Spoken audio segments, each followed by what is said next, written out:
But there is a third vital element to ballistic warfare: rate of fire. This modern machine gun has a firing rate of 12 rounds a second. The automatic weapons used by modern armies use the recoil energy of each shot to reload the chamber and fire a second round. But even before explosives, ancient military commanders demanded that their engineers and scientists improve the rate of fire of their war machines. The simplest way to improve the firing rate was to use the soldier himself. The firing rate from a simple bow and arrow can be vastly improved with training. The bows are made of different materials, such as animal horn and sinew layered together to form a laminate. This means that as the bow is pulled, the energy is stored without the bow snapping. In the right hands, even this simple technology can produce rapid fire. The Huns controlled a vast empire that came out of Central Asia in the 4th century AD. It swept across Europe. Conquered soldiers were amazed by the rapid fire of the Huns. For hundreds of years, the Huns' rapid-fire secrets have remained a mystery. But now, in modern-day Hungary, one man has resurrected the ancient art. Lajos Kassai is one of the world's leading archers and has developed through years of training to fire the bow to the same standards as the legendary lightning strikes of the Huns.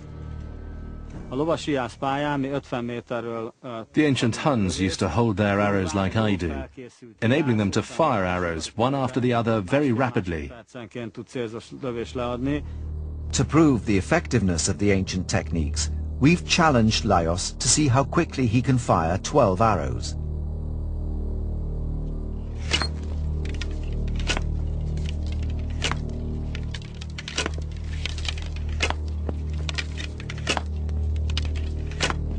Lajos is able to hit every single moving target.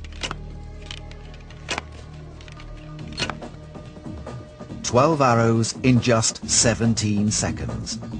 But the Huns had a second important resource, the horse. They were a mounted people who used their extraordinary horsemanship to execute lightning attacks and rapid battlefield maneuvers. The challenge now for Lajos is to replicate his rate of fire while galloping on horseback at 20 miles an hour.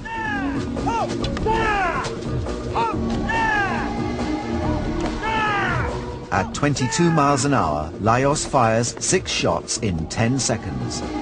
The Huns used the bow in a 180-degree arc and reached 300 to 400 yards, able to kill horses and even pierce armor. These highly mobile lightning assault troops were among the best trained in the ancient world, and the same is true today. Commando and paratrooper units execute assaults deep into enemy territory.